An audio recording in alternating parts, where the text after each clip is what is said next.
మాతృదేవోభవ పితృదేవోభవ. ఇప్పుడు మనము శనీశ్వరుని యొక్క వక్రగతి ప్రారంభమవుతోంది. ఎప్పుడు?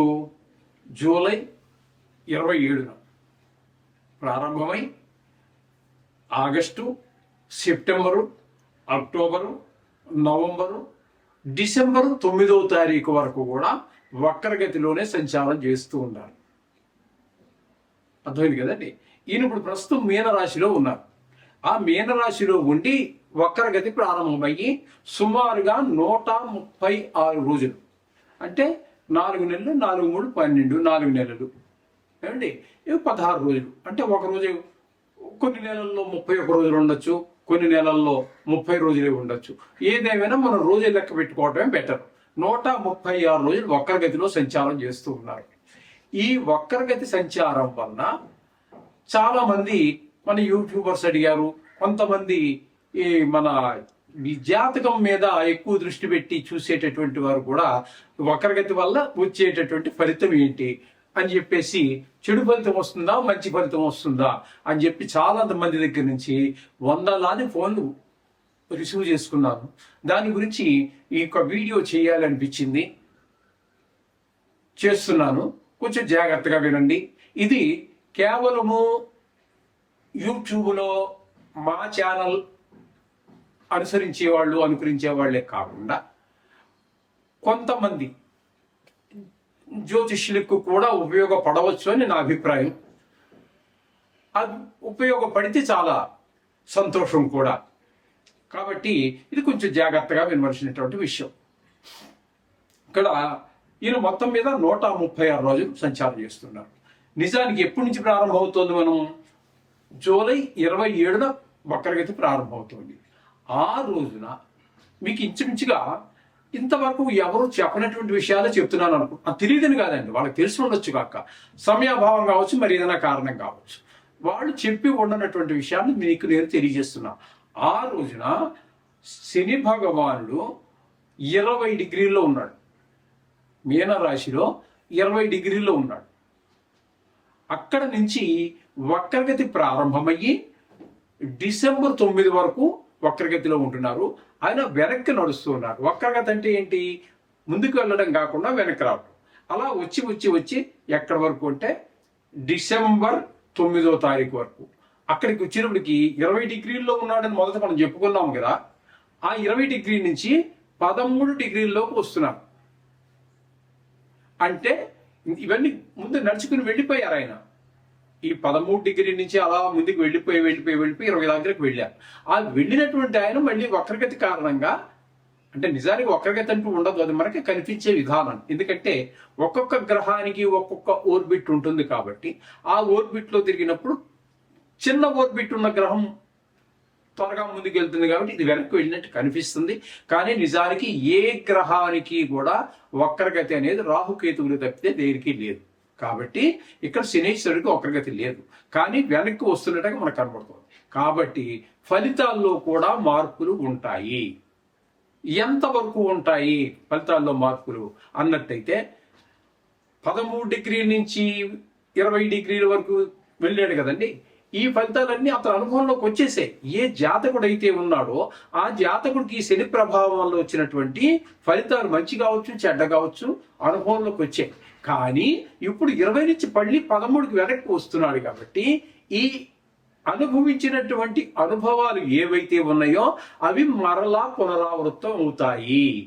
అయితే ఇక్కడ చాలా మంది, నేను యూట్యూబ్లో విన్నాను, చాలా మంది చెప్పినటువంటి విషయం ఏంటంటే, వక్రగతి ఉన్నట్టయితే వెమ్మటే ఇంకా ఆలోచించలేదు, వెనక రాశి యొక్క ఫలితాలు చెప్పేస్తున్నారు.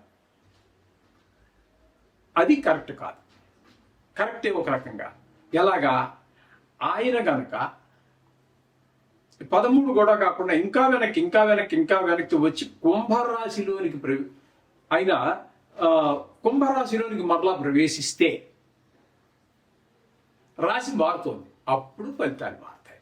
ఇప్పుడు 20 దగ్గర ఉన్నది 13 డిగ్రీలు 20 డిగ్రీలు ఇవన్నీ కూడా మీనరాశిలోనే ఉన్నాయి కాబట్టి ఫలితం మారేటటువంటి అవకాశం లేదు.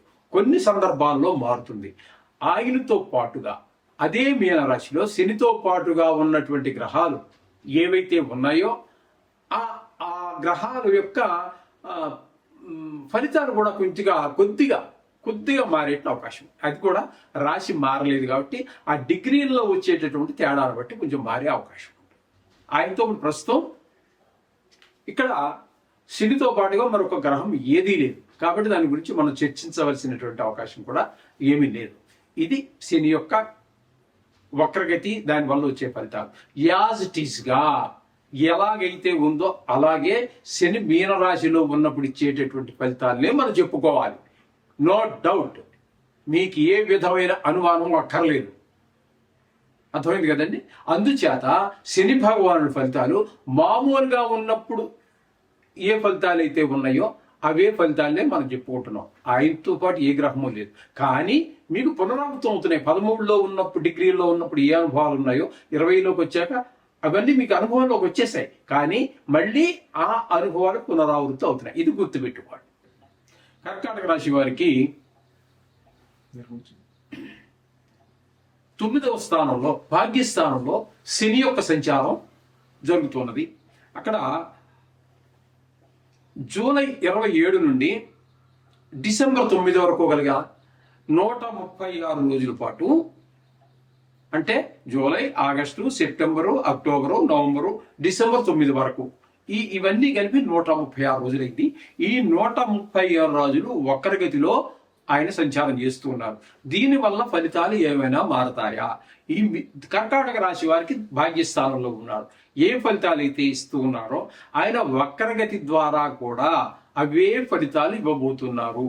కారణం ఏంటంటే ఆయన ఒక సంచారం వెనక్కి నడుస్తూ 13 డిగ్రీల వరకు వస్తూ ఉన్నారు. దీనివల్ల కలిగే ఫలితం ఏంటంటే ఈయన 13 నుంచి 14, 15, 16, 17, 18, 19, 20 వరకు వచ్చారు. ఇవన్నీ మీకు ఈ ఫలితాలన్నీ అనుభవంలోకి వచ్చినటువంటివి. కానీ ఆయన మళ్ళీ వెనక్కి ప్రయాణం చేస్తున్నారు కాబట్టి అదే రాశిలో మళ్ళీ కుంభంలో దాకా రాలా, అదే రాశిలో 13 డిగ్రీల దాకా వస్తున్నారు. అంటే మీకు అనుభవంలోకి వచ్చినటువంటి ఫలితాలు ఏవైతే ఉన్నాయో అవే ఫలితాలు మళ్ళీ పునరావృతం అవుతూ ఉన్నాయి.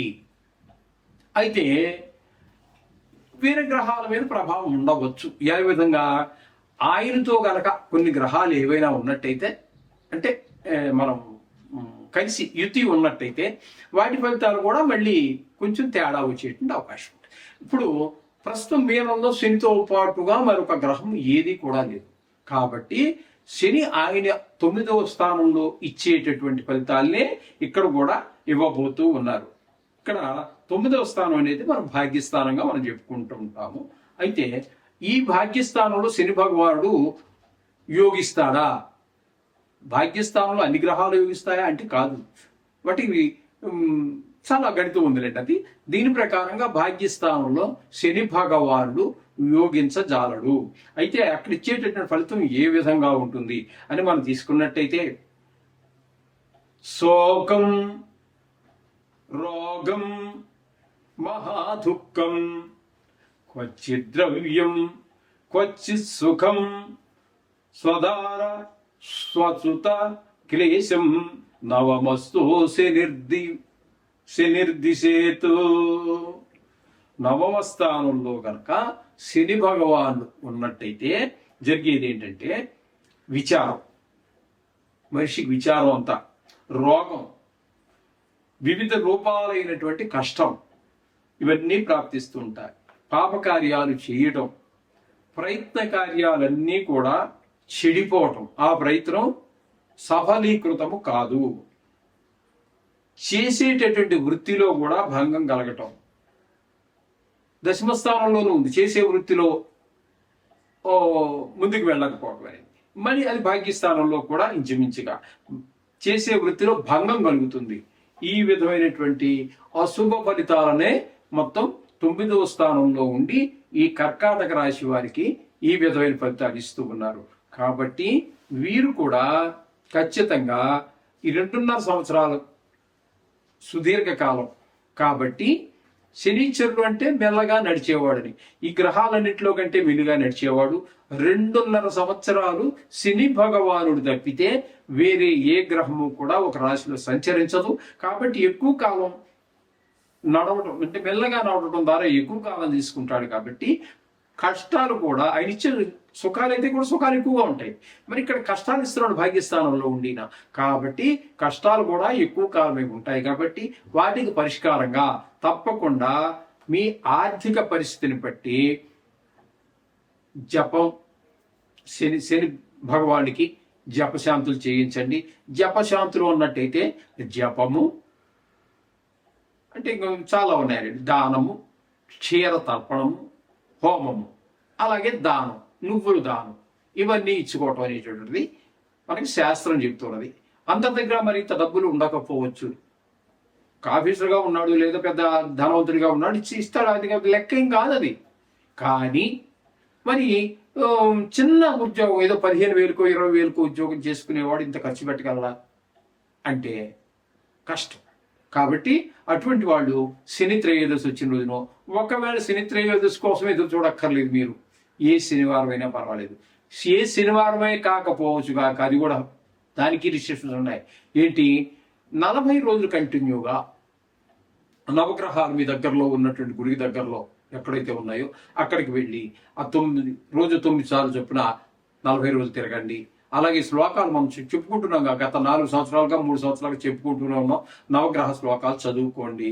ఆ 41వ రోజున ఆ గుడి పూజారి గారి చేత టిక్కెట్ తీసుకుని, నవగ్రహ పూజ టిక్కెట్ తీసుకుని చేయించుకున్నట్టయితే మీకు చాలా అతి తక్కువ వ్యయంతో ఆ పూజ పూర్తవుతుంది.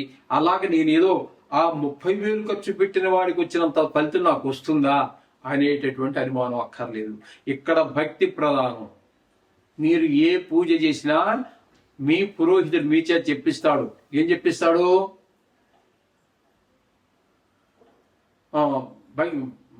మంత్రహీనం, భక్తిహీనం జనార్దన అని చెప్పిస్తాడు మన చేత. అక్కడ భక్తిహీనం అయితే 30,000 కాదు, నువ్వు 3 లక్షలు ఖర్చు పెట్టినా ఏమీ జరగదు. నువ్వు మనకి శ్రీకృష్ణ తులాభారంలో ఉంది కదండి, ఆవిడ వచ్చి రుక్మిణి ఒక తులసాకేస్తే కృష్ణుడు పైకి లేచాడు. సత్యభామ గారు 7 వారాల నగరు వాళ్ళ చిన్న నాన్నగారు సంపాదించిన సత్రాజిత్తు ఇచ్చినటువంటి ఆ శవంతకమణి ద్వారా రోజుకి 8 బారులు బంగారాలు తీసుకొచ్చినా ఆయన తోగల. కృష్ణుడు తోచలేకపోయాడు. భక్తితో ఏ దేవుడినైనా, ఈ దేవుడే అక్కర్లేదండి. మీరు ఏదో ఆఫీసులో పనిచేస్తున్నారు, ఆయన రోజు పొగడండి, వెళ్ళగా నవ్వుతానండి మోహన్ నవ్వుతూ పెట్టి, ఆయన ఏ పని చెప్పినా చెయ్యండి, పొంగిపోతాడు. మీకు అగ్రపీఠం మీదే, అక్కడ ఆఫీస్ మొత్తాన్ని మీరే వెళ్తారు, అక్కడ ఆయన పక్కనే ఉంటాడు. అలా పొగడ్తకి లొంగనవాడు ఎవడూ లేడు. భక్తి అనేటటువంటి ప్రధానంగా తీసుకోండి. భగవంతుని కూడా అష్టోత్తరం ఏంటి, సహస్రం ఏంటి, ఇవన్నీ అవే. మరి భక్తిని మనం ప్రదర్శించుకోవటమే, మన ఆత్మని అర్పణం చేయటమే. ఈ విధంగా చెయ్యండి. తప్పకుండా మీకు అది వాడు 3 లక్షలు ఖర్చు పెట్టాడు, నాకు అంతా కలిపి 300 కాలేదు, ఆ ఫలితం నాకు ఈ వద్దు. భక్తి ప్రధానం కాబట్టి ఆ విధంగా చెయ్యండి. సకల శుభాలు పొందండి. శుభమూయాత్.